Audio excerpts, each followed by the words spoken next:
Do I want it और do I want other people to see that I have it. क्या मुझे वो चीज़ चाहिए या फिर मैं चाहता हूँ कि बाकी के लोग देखें कि मेरे पास वो चीज़ है।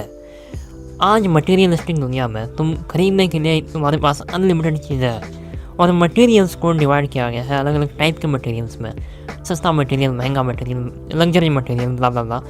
और जैसे तुम्हें एग्जाम्पल के लिए बताऊँ, फ़ोन होता है जैसे कि सस्ता फ़ोन, महंगा फ़ोन, आईफोन्स, वो अलग अलग होते हैं।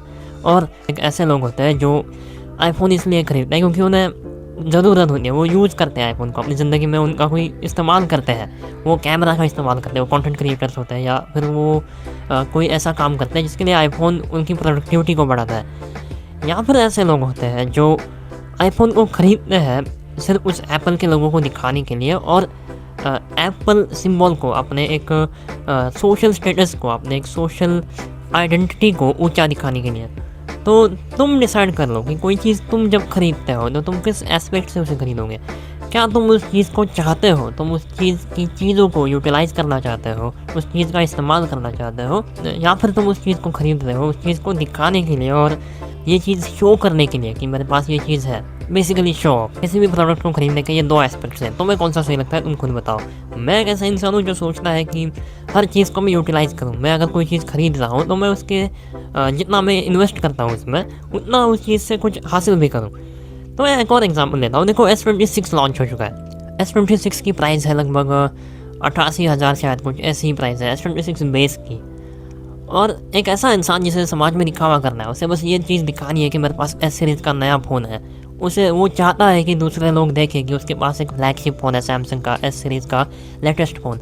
वो S26 खरीदेगा। बट जो एक ऐसा इंसान होगा जिसे ज़रूरत है एक फ़ोन की, जिसे ज़रूरत है एक फ़ोन के फंक्शंस की, फीचर्स की, वो शायद S25 खरीदे क्योंकि वो 10,000 रुपये से सस्ता भी है, 10-15,000, और उसमें स्नैपड्रैगन प्रोसेसर आता है जो S26 के प्रोसेसर से अच्छा होगा।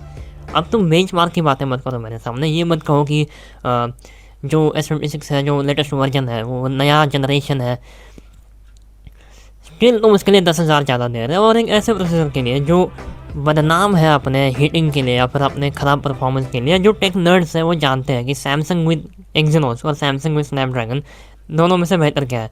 बट ठीक है, हम मान लेते हैं, चलो S26 फिर भी बेहतर है। बट क्या वो इतना बेहतर है कि तुम 10,000 रुपये ज़्यादा दो उस फ़ोन के लिए?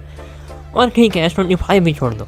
जो उससे भी ज़्यादा समझदार इंसान होगा वो खरीदेगा S24 बेस स्नैपड्रैगन, जो कि 40 से 42, 43, ज़्यादा से ज़्यादा 50,000 में आता है।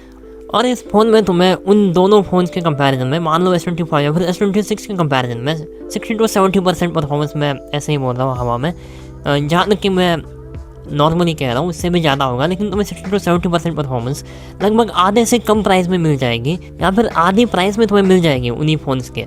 तो एक स्मार्ट बंदा खरीदेगा S24 बेस शायद, या फिर उससे भी ज़्यादा स्मार्ट बंदा हो तो वो कोशिश करेगा कि यार वो S23 कोई सेकंड हैंड खरीदे। बट सेकंड हैंड में शायद सिक्योरिटी ना हो, तो ज़्यादा से ज़्यादा स्मार्ट बंदे खरीदेंगे S24 बेस, जिन्हें यूटिलाइज़ करना है चीज़ों को, जिन्हें कोई चीज़ इसलिए खरीदनी है क्योंकि उन्हें वो चीज़ चाहिए, उन्हें उस चीज़ को इस्तेमाल करना है, उन्हें उन चीज़ों को यूज़ करना है, यूटिलाइज़ करना है।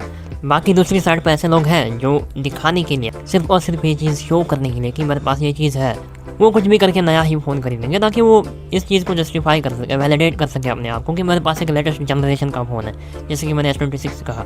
ये एस्पेक्ट्स होते हैं अगर तुम कोई भी चीज़ परचेज़ करना चाहते हो। तुम ये सवाल अपने आप से पूछो तो तुम अपनी मनी को ज़्यादा से ज़्यादा यूटिलाइज़ कर पाओगे, ज़्यादा से ज़्यादा यूज़ कर पाओगे। बाकी तुम इस बारे में क्या सोचते हो कमेंट जरूर करना। Okay, that's it for the video.